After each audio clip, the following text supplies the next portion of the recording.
Hello, everyone, and welcome to your weekly dose of truth tarot. This is for the week of August 28th. We're beginning here, and it's a full moon day. So I thought, in light of the full moon, what about the fullness of love and connection? So if we look at what does the collective, all of us, need to hear about self-worth and relationships this week? Self-worth and relationships. I wanted to separate it, but then I went, no, it might be a really good opportunity to look at self-worth. I'm going to pull from a separate deck, which I didn't think of earlier, but let's do this. Let's get a view of the collective on self-worth, because we're going to have people who, probably evaluate themselves properly. Then you're going to have people who over evaluate themselves. It's almost like the Dunning-Kruger effect, where, when you overvalue yourself, it means you haven't really, kind of assessed how much value you do have and offer, especially in relationships. Usually we're very defensive. Defensive is different from defense. It's okay to have a defense for an argument or something you've done, etc. But when we're defensive, it's very, very different. So we can get defensive about who we think we are, which is kind of ego involved, and that ego involvement will bring up, maybe our hyper evaluation. You might feel that within yourself. If I'm in a defensive state, I will be overvaluing my story, my point of view in the story, and we'll through this sort of reactive defensiveness start to eliminate aspects. If you're really honest with yourself, you'll start to see that. Or you can under-evaluate yourself, which is just as bad, just as terrible as over-evaluating yourself. It means that you're just hypercritical, and then you're over-involved in that hypercriticism. So we want to look at, let's see, generally, I mean, this should just even out to a bell curve view. But if we're looking personally at this week with the waxing moon, give us a view of what people are doing generally. Where are we standing? Because that bell curve, right, you can have a middle view that is, positive, negative, or anything in between. I don't know. I feel like this card needs to come out. So, Page of Pentacles, interesting card. That doesn't really give us a sense of what the value is, but there is an offering of value. There is an offering of something. So, it may be offered to you or offered from you, to or from. So, that means, hey, I'm recognizing what is valuable, and we're talking about within the individual, and I know what to offer and what needs to be offered to me. But how are we doing in what we think we should be offered? No, that's too much of a leading question, isn't it? That is kind of like already setting it up when I ask a should. What is the general collective view of what they feel or sense or think they are able to, or what they feel needs to be offered to them? So, Knight of Cups, well, that could be quite a bit. The Knight is not like, he's young, he's adventurous, he's courageous. In this case, the Knight of Cups is very much like the Prince Charming, or that man who offers love. And we can use it as man, male. It is a male representation, and it is our male that gives, right? It is our masculine that gives. So if I'm in my masculine, I'm giving something, I'm doing anything active is going to be masculine. Anything passive, though it is a dynamism, it is dynamic, whatever's passive, it is going to be my feminine. So here I am speaking, and as I'm talking, I'm moving my hands. I'm always moving my hands. And in that movement, that is my masculine. But where this energy is coming from is my feminine. I'm being very simplistic because there's a huge combination there. All of the information, knowledge is stored in my left brain, which is masculine, and my right brain dynamically pulls that information out, which we often call intuition. Of course, it's not just the brain. There's also the gut brain. There's also what you're born with, etc., that can influence these things. So, with all of that said, and looking at these two masculine cards, this is offering what I want to be offered is love. So, let's see how we are looking at relationships this week, because sometimes if we're in a place where we want to be offered a lot of love, it could be a problem, more than we are able to, I don't want to say repay, even though I'm saying that, but there always needs to be a give and take. That's how the universe works. If we draw too much out of something, there's going to be an emptiness. There has to be something replaced, right? So if I decide I'm going to, I don't know, let my plants dry up, I'm going to eventually need it to pour some water in. You get what I mean. So everything needs that exchange, or else it won't thrive. So let's see what the relationship factor.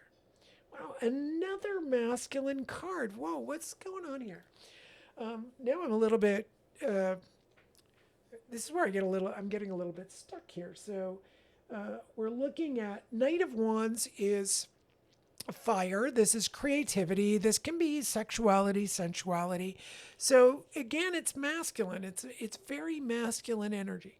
So our question is, what does the collective need to hear about self-worth and relationships right now? Well, if you look at this group of cards, we're already overly leaning to the masculine. Now, I've said since 1995, maybe earlier, that we're becoming more and more masculinized as women. And what does that mean? Well, we very often, people used to laugh at this joke. Today, I think it's changed a lot because a lot of people are, it's really obvious this is going on. But way back in 95, when I would say to a woman, she'd say, I want a guy who's really caring. He's going to be sympathetic. He's going to have compassion for me. He's going to listen to me. He's going to understand me. He's going to have conversations. He's going to be tender. He's going to be sensual. He's going to want to watch romance movies with me, and on and on and on. And I'd be sitting there and I'd just look agape and I'd say, so you want to date a woman, right? Is that correct? You want to date a female? And they would laugh. They would most certainly laugh. And yet here we are. What is it? That's 1996. So 26 years later, or 96, 2006, 16. Wow, we're already 30 years. My God, 30 years later. And we are looking at a world in which we're often talking about, men being more feminized and women being more masculinized. Even, I think there was something that was talking about women being taller and bigger than men now. So it's just really, really fascinating what's going on. And there's also, the demand from a lot of women to have a very strong masculine figure. So they might go into a religion or a group or a marriage where the man is way more controlling, which makes a lot of sense to me. I mean, if we as women really need to be sort of managed because we're emotional, because we have the babies, because all of these things occur, we think differently, we act differently than men, even though we try to be exactly the same. And yet we've one of the things that I always dispute is that we should, which I've done as well. I'm not saying that I succeeded at this, but I keep looking at it. How do I shift and change this whole idea that as I go into the masculine, I become more masculinized instead of using my feminine to benefit the collective. Okay, so that is something I work with in my relationship all the time.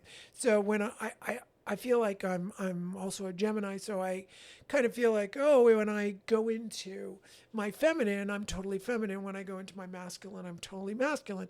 Not saying that that is necessarily wrong, but a feeling occurs within me that masculine tends to dominate because the only way to deal or that could be my assessment. I'm not saying that's for everyone, but if you relate to it, hopefully it'll help you.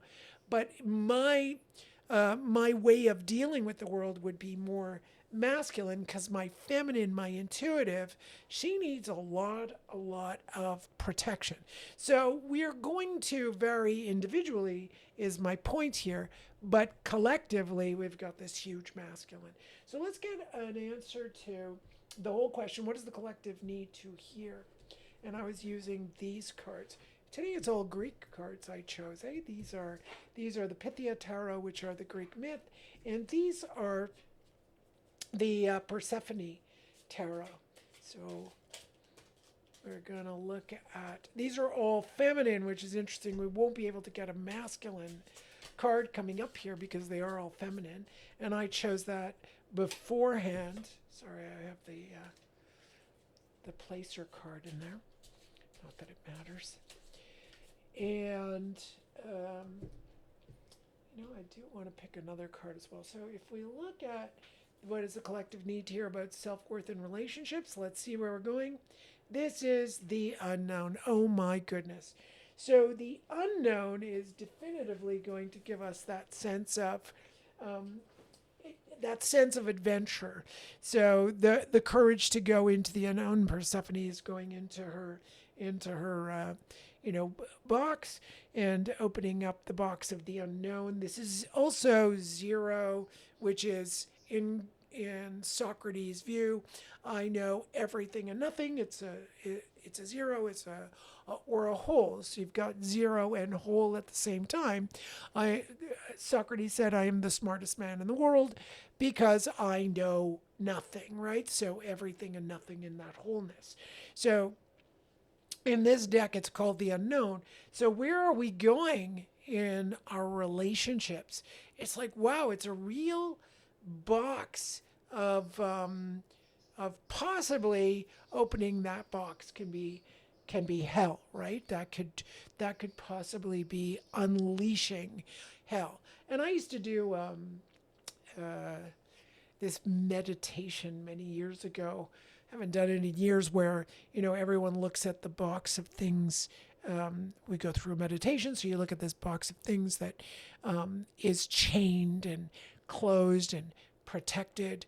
And I remember the first time I saw this, I used to channel, so this whole meditation came to me, and I went down and I looked at my box. It was covered with chains and moss. It was down deep in the ocean, and I opened it up, and I was terrified. Like, what's in there? This is all the stuff about me that could be really horrible. And I was opening it up, and then finally, I got to the end. I'm giving away the end of the meditation. There was nothing in it. There was absolutely nothing in there. So it was really the fear of fear itself. It's the fear of what you think is possible, right? The fear of the unknown. I'm not saying that the unknown has nothing in it, but in this case, Persephone's box, right? The box that she's going into is definitively like a little bit scary. And we're looking at relationships in that way. In those relationships, what we're doing is exploring the unknown, but we've got a preamble that says, hey, the feminine has delved really deep into the box and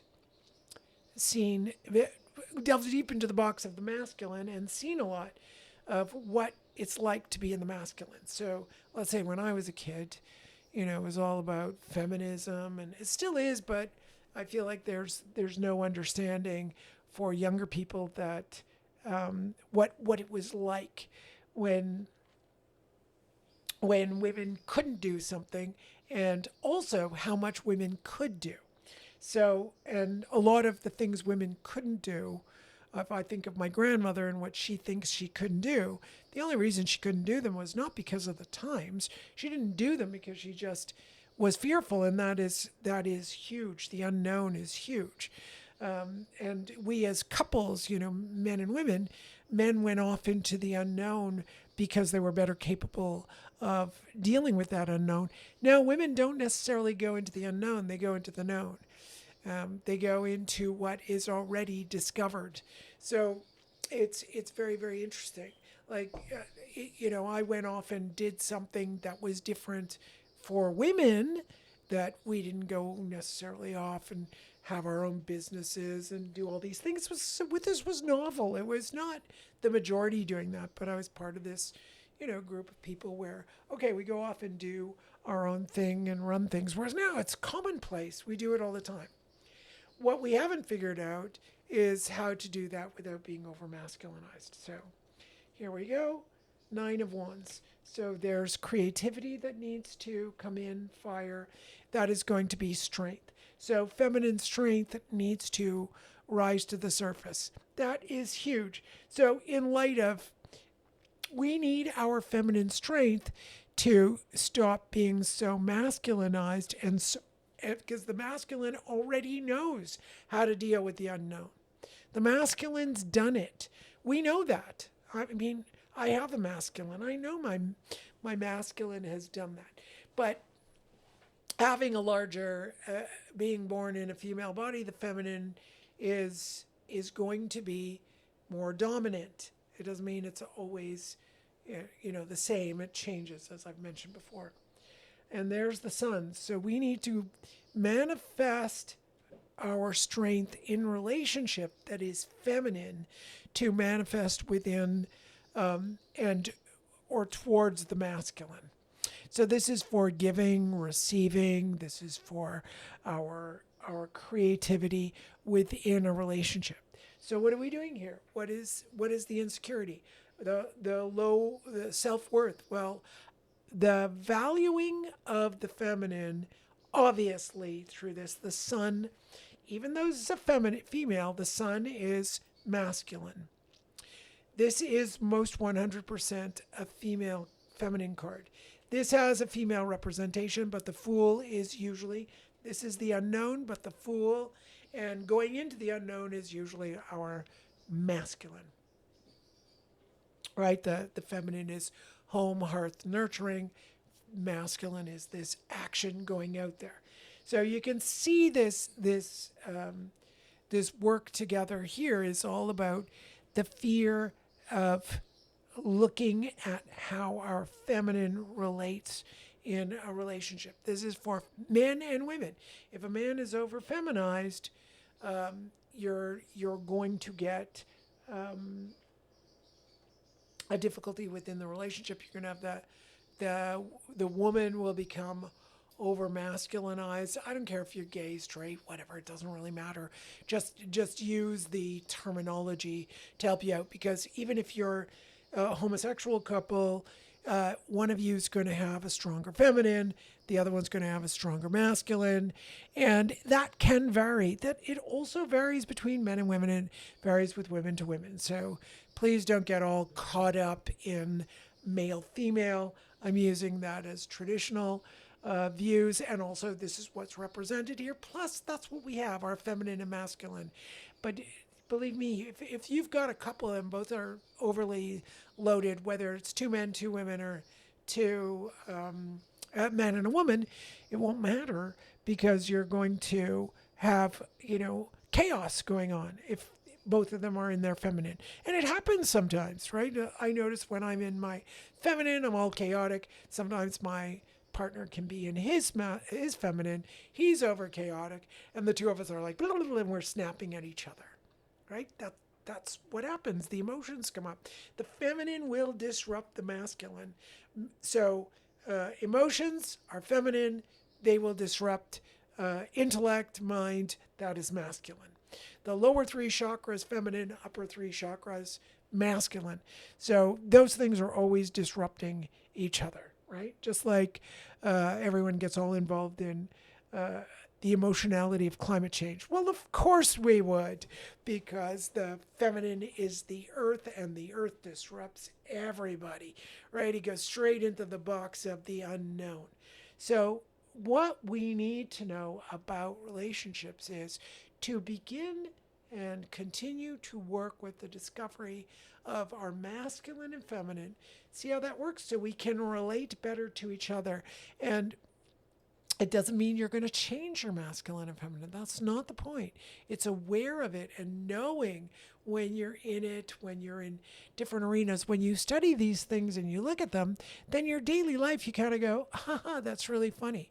That's hilarious, right? If you look at, you could go to Home Math. He does levels of mind. There's lots of different ways of looking at things, but you can kind of see that when you're young, when you're little, you just think, you don't really have an individuated consciousness. But as you start getting older, you're 2 years old, you begin to be me, me, me, me, mine, mine, mine, everything's mine, everything is mine. Then, as you grow up, you start to see, oh, okay, I realize there are other people, and other people, let's say, own objects. And then as you evolve, you understand that you have a thought, and then somebody else has a thought. And then you can also think, oh, I'm thinking, but I can watch myself thinking. Kind of as I sit here and I'm talking, there's a part of me talking, but there's also a part of me observing what I'm saying. And once in a while, it gets a little bit too observant, and I lose my train of thinking. But all of these things are going on at the same time, right? So when you start to notice that, you have more awareness. That's all this is doing, is when we understand more and more about how we function. Like if I know how my liver functions and how to take care of it, I'm going to do better. If I know how to take care of my brain, if I know how to, write an essay, and I improve my ability to write an essay, that's great. That's wonderful. It's the same thing with this work that I love in the tarot, because it does have huge representations of feminine and masculine and how they function and how they operate, especially when we're talking about relationships.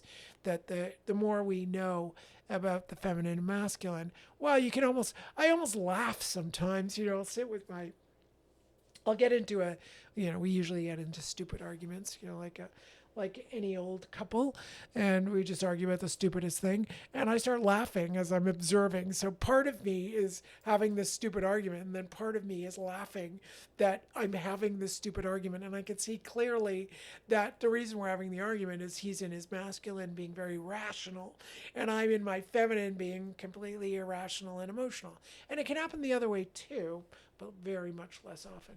So the more you understand this, the more you're laughing, and usually a smile comes to my face, and we both start laughing at how ridiculous it is, right? And you just start to see that life is more like Leela, and Leela is the cosmic joke, and that nothing actually matters in the end. When I was young, I realized at one point nothing matters. Now, I don't mean that you're going to run around and be reckless and irresponsible, et cetera, et cetera.